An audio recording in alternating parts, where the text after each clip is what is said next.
Hey everyone, my name is Gamer Corey and welcome back to another Red Dead Online video.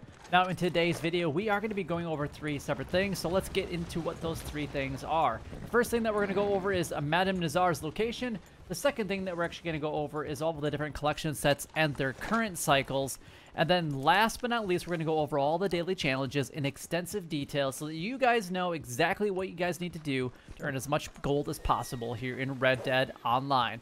Without further ado, let's go and get started by showing you right where you can find Madame Nazar for today.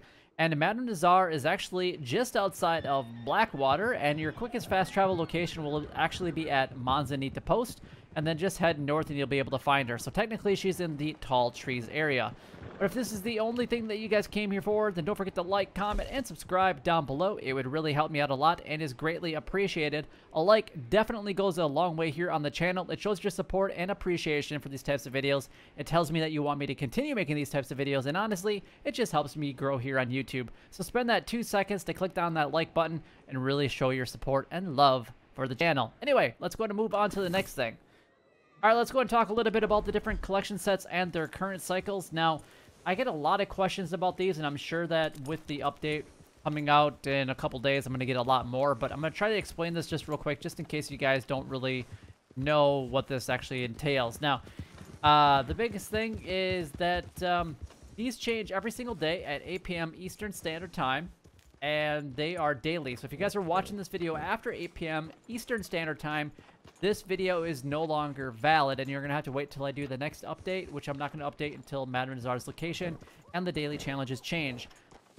Now, those change differently than the cycles do on the collection sets, so you just have to be aware of that. However, you can make $4,000 each and every single day. It's a great way to make a ton of money. It is the best way of actually earning money here in Red Dead Online. $4,000 every single day is awesome. Now, if you're solely focusing on making, spending a little time, then I would recommend going after the coins and the lost jewelries, because you can make $540 per hour, and it'll take about 3.5 hours to complete. If you do all the collection sets to do the $4,000 every day, it will actually take about 8 hours or so to actually get all of those if you guys do them. So it's gonna take a while. So that's why I recommend, if you have the field shovel and the metal detector, that you guys go after the coins and the lost jewelry, and then you can decide what you're going to do after that. Now, coins are going to be a part of cycle number 1. Lost jewelry will be a part of cycle number 6. Arrowheads are going to be a part of, not the airheads, but the arrowheads are going to be a part of cycle number 5. The family heirlooms are going to be a part of cycle number 5 as well. So all 4 of those sets, and 4 of those sets are actually including lost jewelry, are all going to need the field shovel and or the metal detector in order to collect all of them. Now, the next 4 sets I'm actually about to go over, you don't even need to be a collector at all to collect them. However, you do need to get that collector bag as soon as you possibly can, because at some point you're going to want to be able to sell them. Otherwise, you're just wasting your time even trying to collect them anymore, because you're not going to be able to do anything with them.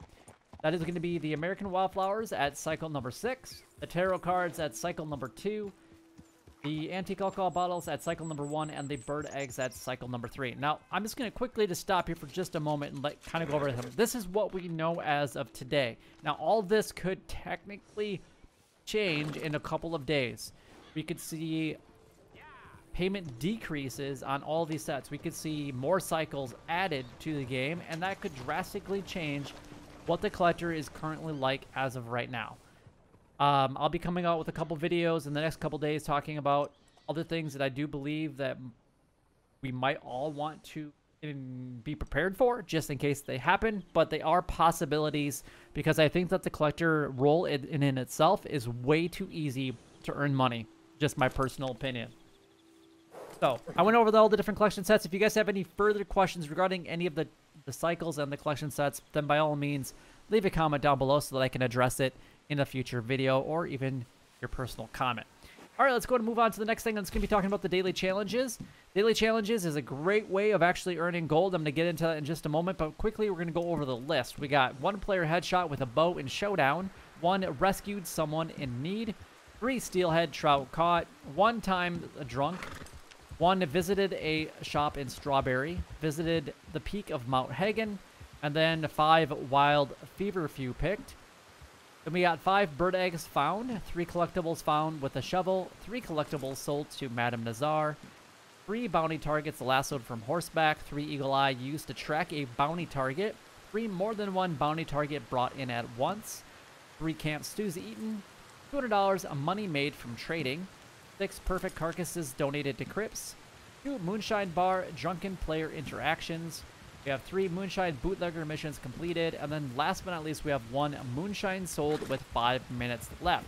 Now, like I was saying, in my opinion, another one of my opinions, my 2 cents worth, is that this is the best way of earning gold here in Red Dead Online. There is no better way of earning gold.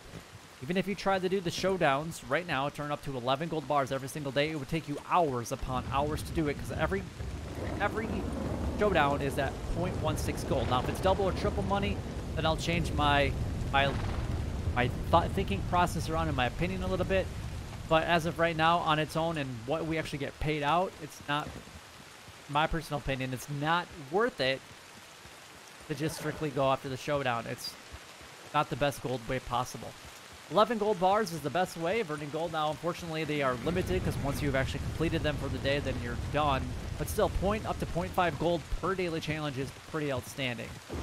Now, with the brand new role that's going to be coming and being introduced, more than likely that's going to add even more gold possibilities to our daily challenges. We'll go from 19 daily challenges probably to 22 every single day, which will be outstanding. Now, this could change a little bit because as we see Red Dead Online evolve, any of this could change at any given point in time. We know that there's a lot of changes coming with this next update, which is, again, is just a few days away. 11 gold bars every single day. There's 2 requirements to complete 1 daily challenge for 21 days in a row, and then the next requirement is to have all of the current roles and be at least a rank 10 in each of those roles, and I expect the next one, in order to get 3 daily challenges out of that one, same thing will apply. You're gonna have to be a rank 10 in that one as well. You're gonna want to get a rank 10 as fast as you possibly can in each of your roles. All right, let's go and break these down. We got 1 player headshot with a bow in showdown. This is going to be PvP, so if you're not into PvP, then by all means don't do this one. It's not going to be for you, but if you do play it in a showdown, then you have that possibility of getting an extra 0.16 gold bar, and then you just have to make sure that you bring your bow with you into whatever showdown you're actually participating in. So hopefully you guys can get that one done and out of the way as best that you possibly can.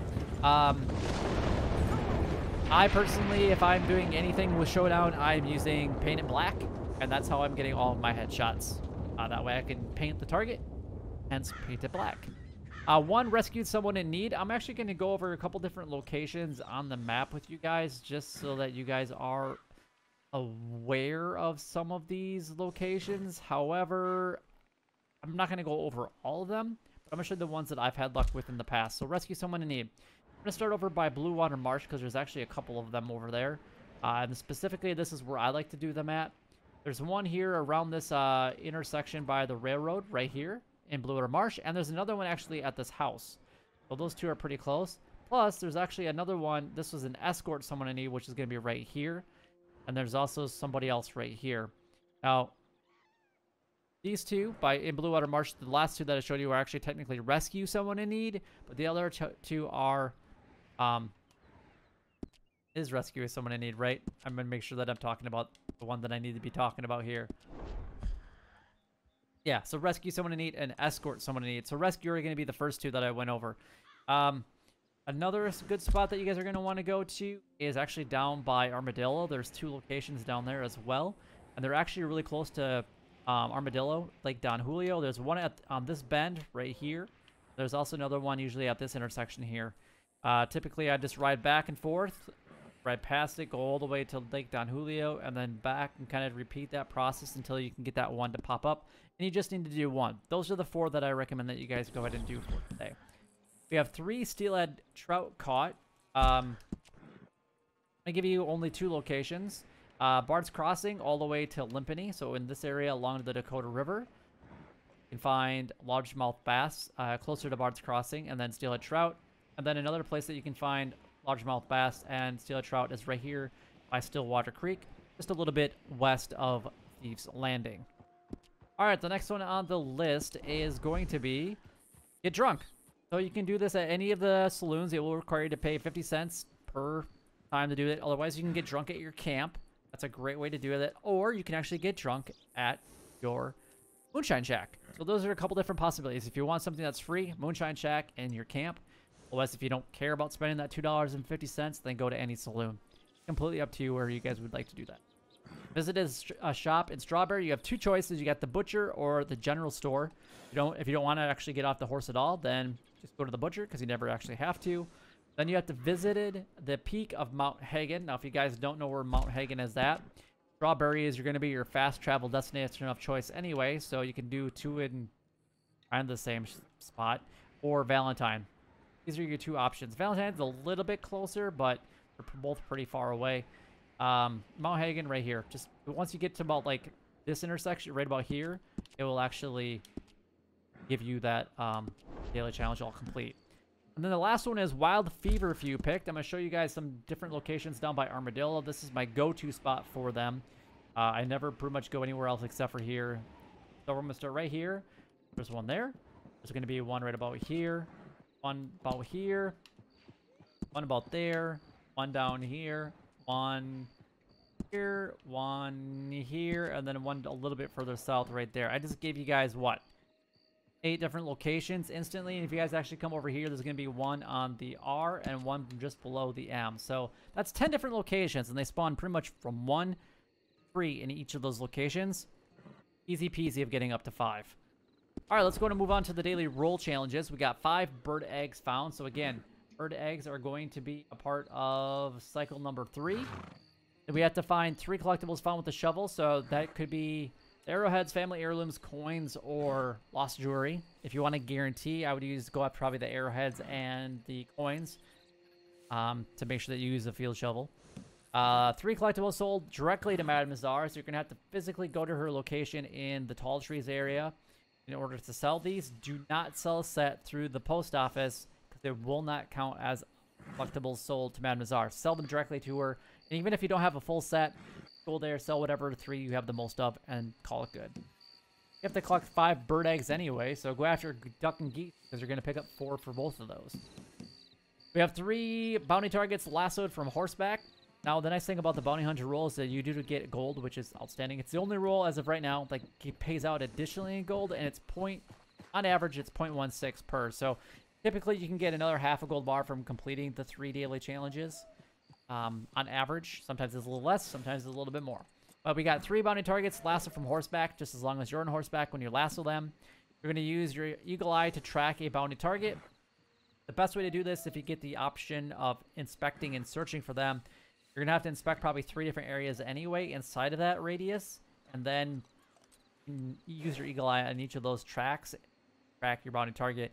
That will get that one completed. But you're not going to always guarantee or even know that you're going to get this one. Kind of random. And if you guys want to try this on a normal one, I would kill everybody and let them make sure that they run away and then track them and then catch up to them. That's how I would use the eagle eye for that one.